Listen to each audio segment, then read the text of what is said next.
Romans 13. God's authorities terrify the wicked.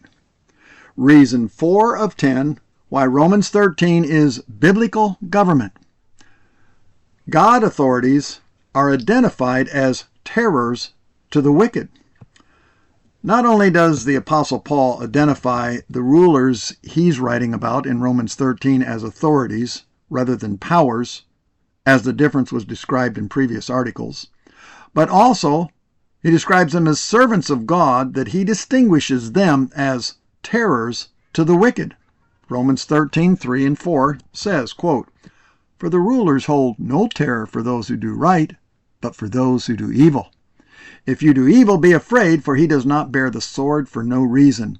For he is the servant of God, an avenger who carries out God's wrath on the wicked." End quote. Paul is not describing what such government is supposed to be, but instead what it is. And Paul's description here does not identify secular government, though one may see on occasion secular government carry out some forms of justice, but only governments based upon the Lord's criminal justice system and executing his civil judgments upon the wicked will be a consistent terror to the wicked. An avenger. The concept is born in the word avenger in verse 4. It is translated from the Greek word ekidos, meaning, quote, carrying justice out, or executing righteousness. Righteousness originates from only one source. Isaiah 45:24 says, quote, "Only in the Lord are righteousness and strength." Psalms 119:137 says, quote, "You are righteous, Lord, and your laws are righteous." End quote. The government described by Paul executes the righteousness of God by adjudicating his just civil sanctions upon the wicked. Solomon made it clear only the righteous can constantly carry out God's justice. In Proverbs 28 and verse 5, quote, "Evil people don't understand justice, but those who follow the Lord understand completely." End quote. Solomon again said in Proverbs 29:2, "When the righteous are in authority, the people rejoice, but when the wicked are in power, the people groan." End quote. Christians and good people never fear when God's authorities are ruling, but always do when the wicked are in power. The first century Christians were always terrorized by Nero. That's why Paul described legitimate civil rulers, ministers of God, as terrors only to the wicked.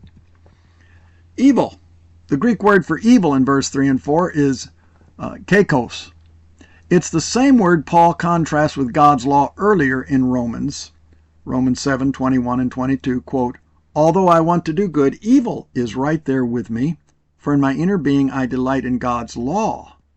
And then again in Romans 7:7, quote, "It was the law that showed me sin, evil." End quote.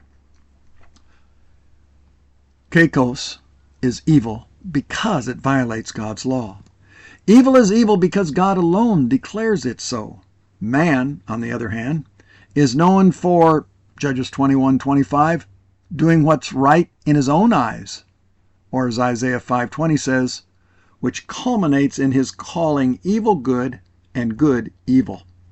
Consequently, man makes legal what God has made unlawful, just as he makes illegal what God has determined lawful. This ultimately results in Christians being persecuted for observing God's law over the conflicting edicts of secular government. This was seen with Christians throughout the book of Acts. Acts 17:7 says, referring to Paul and all those that were with him, quote, "They are all guilty of treason against Caesar, for they profess allegiance to another king named Jesus." End quote.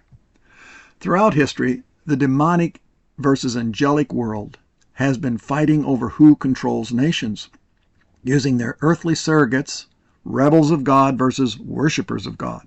We see Paul and the other Christians exerting that here in Acts 17, like Daniel was in the thick of it over who rules Persia Daniel 10, verse 13, quote, "But for 21 days the mighty evil spirit who overrules the kingdom of Persia blocked my way.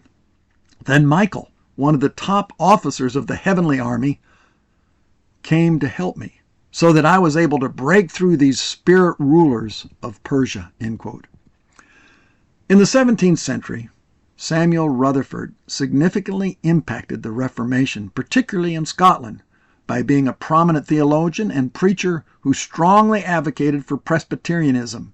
He and other Reformation preachers actively resisted England's control over them through his powerful writings, especially Lex Rex, which argued that the king was subject to God's law and should be resisted by the people if they did not rule according to God's law, Romans 13. Because the Scottish preachers had this political understanding and publicly proclaimed it, the people of God finally took over the nation of Scotland. In 1643, Pastor Samuel Rutherford wrote in his Lex Rex, which means the law and the prince, these words for Romans 13, quote, "The ruler, as the ruler, and the nature intrinsically end of the office is, that he bear God's sword as an avenger to execute wrath on him that doeth evil, and so cannot be resisted without sin. But the man who is the ruler and commands things unlawful and murders the innocent carries the sword to execute, not the righteous judgment of the Lord upon the ill-doer, but his own private revenge upon him that doeth well. Therefore that man may be resisted." End quote.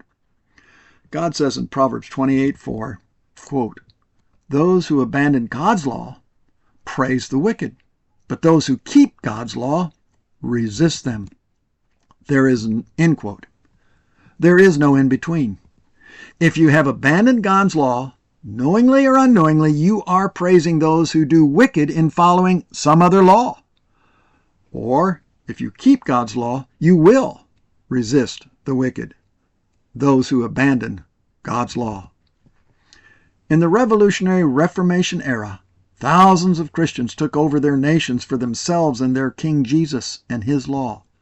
Then beginning in 1620, the early American spiritual revolution began when the Pilgrim Christians came to America to set up what they called their, quote, "New Israel," end quote. Americans originally had a lot of freedom, but by the latter part of the 18th century, England became overbearing to Americans in many ways. However, in many ways, it does not compare to how bad the left has oppressed America today with its godless laws. One of many early American preachers, Jonathan Mayhew, wrote in 1776 about Romans 13, quoted by John Wingate Thornton in his the pulpit of the American Revolution, and I quote, "If rulers are a terror to good works and not to the evil, if they are not ministers for good to society, but for evil and distress by violence and oppression, if they execute wrath upon sober, peaceful persons who do their duty as members of society and suffer rich and honorable knaves to escape from impunity, if instead of attending continually upon the good work of advancing the public welfare, they attend continually upon the gratification of their own lust and pride and ambition to the destruction of the public welfare, if this be the case, it is plain that the apostles' argument for submission does not reach them.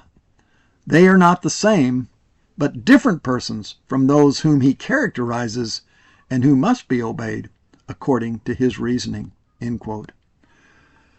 Where are our Samuel Rutherfords and Jonathan Mayhews today? The European reformers and early American preachers proclaimed Romans 13 the same as I have been writing, despite the ignorant dearth of many blind preachers today. The reformers and early Americans revolted against godless laws and rulers and established their own Christian city-states and nations. Many thank God for much of what Donald Trump is doing today, but it will never be enough if there is not a spiritual revolution with Christians rising up to seize their cities for the King Jesus and his law as the reformers and early Americans did.